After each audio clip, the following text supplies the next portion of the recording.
Welcome back to your show Identities, Umhlobo, where today I'm talking to Dr. Rozaria, the African Union Ambassador for Ending Child Marriages. She wears many hats. You've been hearing about them. Before we went on the break, we have covered a lot of things, why it's important to provide safe spaces for girls, the laws that protect girls. Vakoma, you have touched a lot also on the issues of ending child marriages through education, but there's an issue. We reported a case that just took a lot to just get the police to do their job. And I feel like there is a lot of misunderstanding when a child gets married at 14 or 15 or 16, that they're actually still a child who needs our urgent reaction. And I feel like, do you feel that the legal system in Zimbabwe is ready to assist? We're talking about, yes, midterm and everything. Is our police and other departments ready to assist children? And also you can then talk about why girls should be in school and not get married young. We're talking about an issue of justice and rape. Mm-hmm.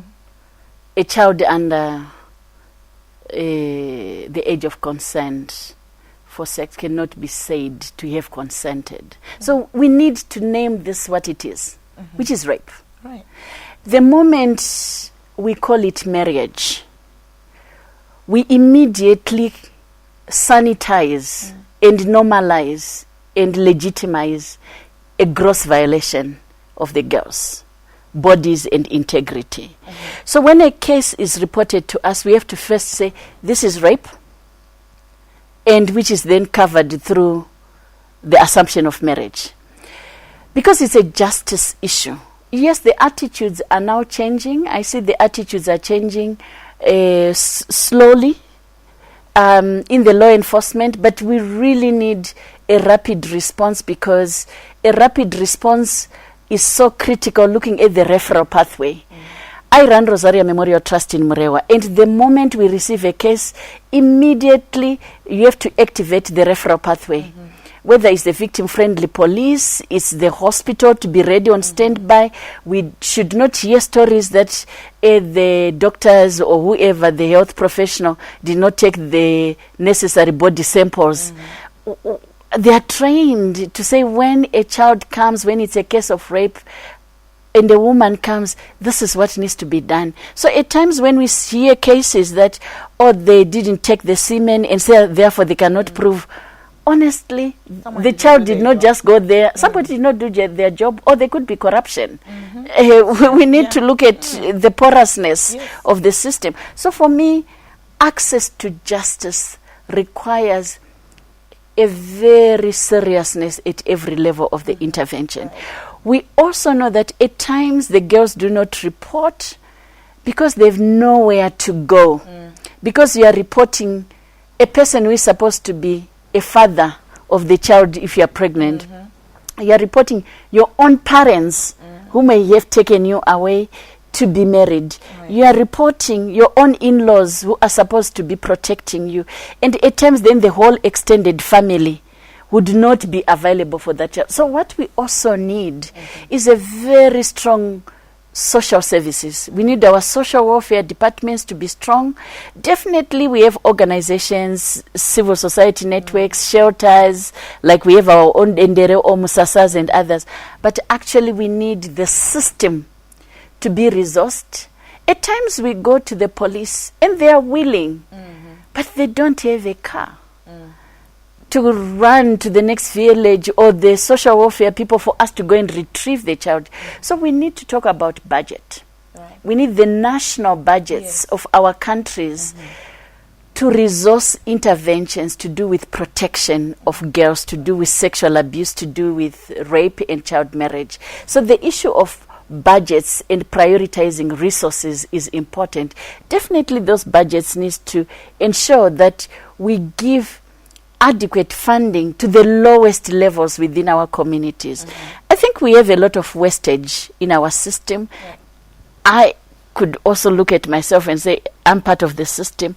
I just feel that at times some of the resources that we have could better be deployed to the community level in a way that we're able to redistribute what is available. I always say the greatest security of a nation is when its children are healthy and educated. That's when we have the greatest security of any nation. When they're healthy, they're educated, and they have jobs, then we are a much more secure nation. I also feel that it is very critical for us, in addition to justice and resources, we need leadership.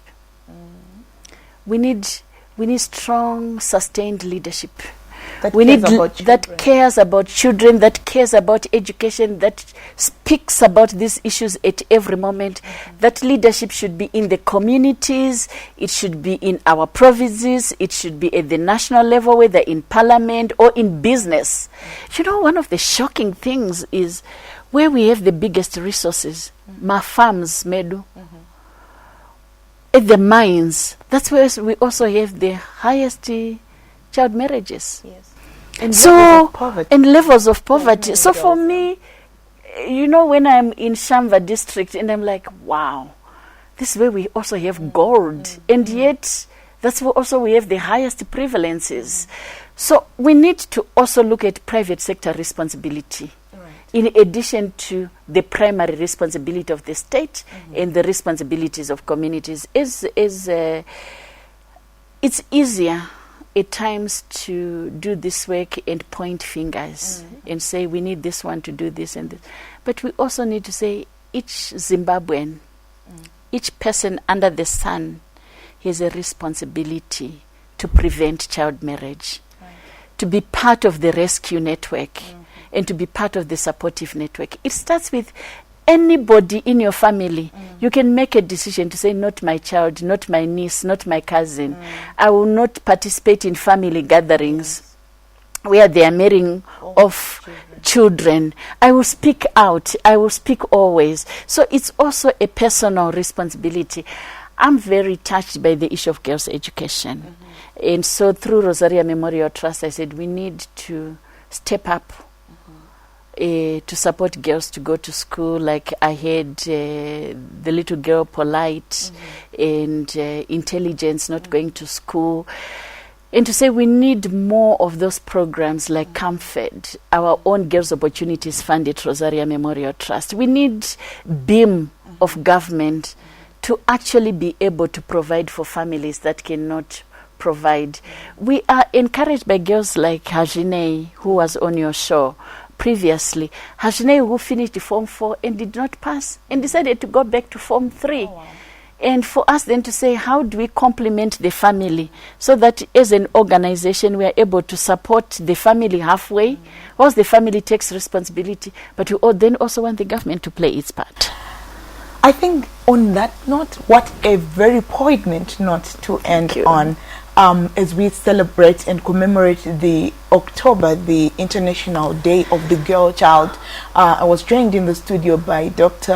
Nyaze Gumbunjanda. Thank you so much for spending time. Thank you, Mainini, for being with me. It's always a pleasure having you. And for having Identities and for ZBC to offer this space for us to have these conversations. I appreciate. Absolutely appreciate that, where we just come as women, women in Zimbabwe, women rights activists, to get the space. Really, it is important we get the voices. So citizens, I hope this was very educative for you, and I hope that you found value and that you begin to say, how can I end child marriages? How can I promote girls and children's education in general? And how do I become a better citizen? Until next time, guys, on Identities, have a good one.